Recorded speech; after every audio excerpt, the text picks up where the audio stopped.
बिस्मिल्लाहिर्रहमानिर्रहीम। शुरू अल्लाह के नाम से जो बड़ा मेहरबान निहायत रहम वाला है।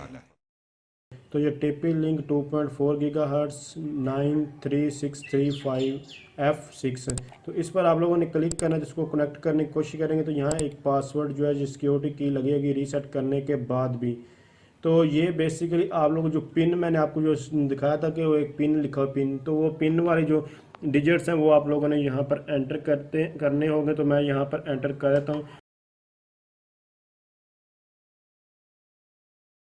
तो जस्ट ये जैसे कि 0230 ये इस फॉर्म में ये लिखा होता है, आप लोग देख सकते हैं। तो इसी तरह आपके राउटर की बैक साइड पे ये लिखा होगा 8555, ये इसका जो है ये पिन है, ये पासवर्ड है इस वाईफाई का। तो आपका कोई और हो सकता है। तो जस्ट इस पर मैंने ये क्लिक किया और उसके बाद ये जैसे कि ये टेंडा के राउटर है या कोई और राउटर है, तो कुछ राउटर्स ओपन होते हैं, कुछ में पासवर्ड लगा होता है, जैसे कि मैंने आपको बताया था।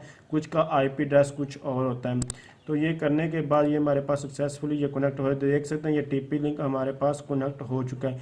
पिन या पासवर्ड जो राउटर की बैक साइड पे लिखा था रीसेट करने के बाद उसको एंटर करने के बाद उसके बाद आप लोगों ने कोई भी एक जो है वो ब्राउज़र ओपन कर लेना है। तो मैं यहाँ से यहाँ ब्राउज़र ओपन कर लेता हूँ। तो ब्राउज़र ओपन करने के बाद आपको जो बैक साइड पे आप लोगों ने आईपी देखा था वो यहाँ जो है वो लिखना है 192.168.1.1। ये होता है टीपी लिंक राउटर का पासवर्ड। और ये मॉडल यहाँ पर भी आपको ये शो हो रहा है। तो यहाँ देखें ये मॉडल और यहाँ वो सेम ही चीज़ है। इसका फर्मवेयर ये आप लोगों को देखने को मिल रहा है। ये N750 wireless dual band gigabit router है। तो इसका मॉडल नंबर ये है। और उसके बाद यहाँ इसका आप लोगों ने लॉगिन लिखना है। लॉगिन में आप लोगों ने एडमिन और उसके बाद पासवर्ड भी आप लोगों ने एडमिन ही लिखना है। दोनों का पासवर्ड ये नेम और पासवर्ड सेम ही है जो कि राउटर की बैक साइड पे लिखा हुआ है, मैंने आपको पहले दिखा दिया है। उसके बाद यहाँ देखें ये आपके पास इस तरह का ये चीज़ें आ रही होंगी। यहाँ